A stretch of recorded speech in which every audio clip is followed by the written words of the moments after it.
Koinonia House presents The Book of Galatians, a commentary, written and narrated by Dr. Chuck Missler.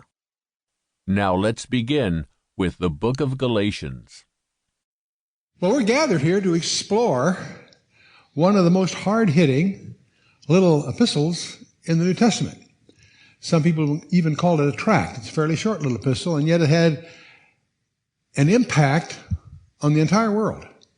World history changed because of this epistle. And it's so important that I thought we'd do is before we even jump into the epistle, set a little background.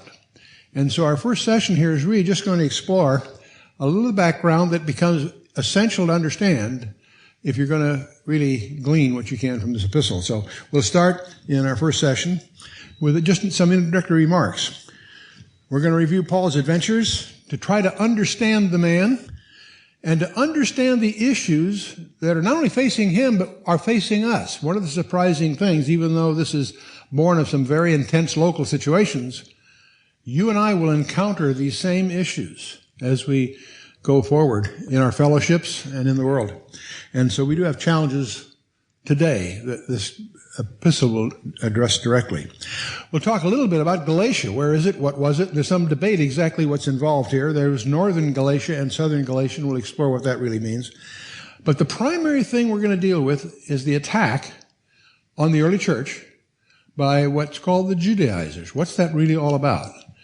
And don't fall in the trap of assuming, well, that was just a local condition back then. We run the same thing today by people who are very sincere, people who love the Lord, and yet are unknowingly doing serious damage to the gospel of Christ. So we're going to talk about the book of Acts. And it's interesting that the book of Acts it's called the book of Acts, or Acts of the Apostles, several labels, but it's really the Acts of two guys. The first 15 chapters are all about Peter. And then from chapter 15 on, it's all about Paul. So they had, during the early part of Acts, they were presenting the gospel of the kingdom. That was the same thing they rejected in John 12. And their response to the book of Acts was to stone Stephen. After that, the message was taken to the Samaritans and then to the Gentiles in Acts 8 and Acts 10 and 11. Between those two events, we have Acts 9, which is the chapter in which Paul was converted. Phenomenal guy, very aggressive, one of the most educated people on the planet Earth at that time. Not only in Jewish things taught by Gamaliel himself, but also being a product of the Greek culture. He quotes in Acts 17, he quotes from three of the great Greek poets rather than from the scriptures because of the audience he was dealing with. But at this time, he is a very aggressive persecutor, a terrorist, if you will, of the early Christians. But he gets converted on the Damascus Road in Acts 9. It's between the gospel going to the Samaritans and the Gentiles that Paul makes his. Let's just take a quick look at this. He was raised in Tarsus from a wealthy background.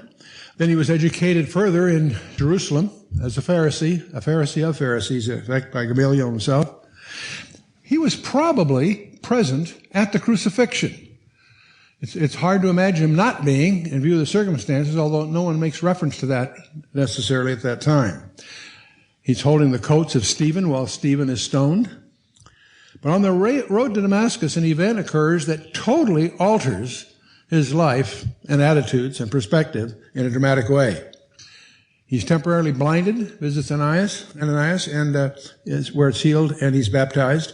He stays in Damascus. During a 3-year period, he actually goes to Arabia. We don't know how long. He wasn't 3 years in Arabia necessarily, but he spent some time there, apparently getting taught by the Lord himself.